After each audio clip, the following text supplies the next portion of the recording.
রানীগঞ্জ প্রয়াস ওয়েলফেয়ার সোসাইটির মহিলা শাখা নারীবন্ধন একটি নতুন উদ্যোগ শুরু করেছে। প্রয়াস সংস্থা রানীগঞ্জের বিভিন্ন বালিকা বিদ্যালয়ে এবং রানীগঞ্জের অনগ্রসর এলাকায় বসবাসকারী মেয়ে ও মহিলাদের মধ্যে মাসিক সম্পর্কে সচেতনতামূলক প্রচারণা শুরু করেছে। এই অভিযানের আওতায় আজ প্রয়াস সংস্থার মহিলা শাখা নারীবন্ধন পূর্ব কলেজপাড়ায় অবস্থিত বালকৃষ্ণ স্কুলে অধ্যয়নরত মেয়েদের পিরিয়ড সংক্রান্ত যাবতীয় তথ্য প্রদান করে এবং সেই সমস্ত মেয়েকে সংগঠনের পক্ষ থেকে একটি করে স্যানিটারি প্যাড সহ কিছু উপহারও দেওয়া হয়। এই উপলক্ষে নারীবন্ধন শাখার সভাপতি মিসেস ডলি সিং বলেন যে তার সংগঠন আজ বালকৃষ্ণ স্কুলে অধ্যয়নরত শিক্ষার্থীদের সম্পূর্ণ তথ্য প্রদান করেছে এবং তাদের সবকিছু বিস্তারিতভাবে ব্যাখ্যা করেছে।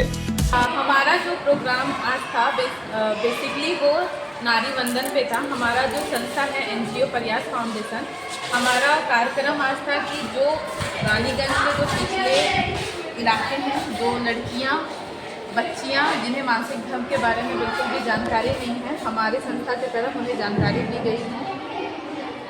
देखो यार, छोटी सी पहल की गई है। साथ साथ कुछ बच्चियां हैं जिनके हमने एक सैनिटरी पैड भी डिस्ट्रीब्यूट किया है। खास करके हमने उनको जितना हो सके अत्यधिक जानकारी देने की, संपूर्ण जानकारी देने की हमने उनको पूरी कोशिश की है।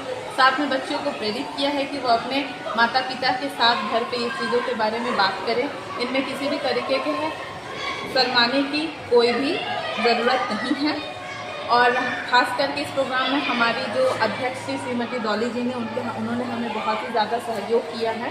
और इस आज प्रोग्राम में हम लोगों का हमारे टीम की तरफ से एक छोटी सी ডলিজি আরও বলেন তার সংগঠন বিভিন্ন স্কুল এবং বিভিন্ন এলাকায় এই সচেতনতা প্রচার চালিয়ে যাবে।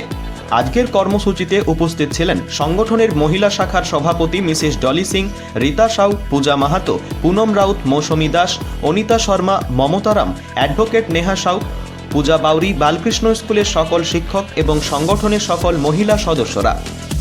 রানীগঞ্জ থেকে সমীর বাদ্যকরের রিপোর্ট, অ্যাক্টিভিস্ট বাংলা।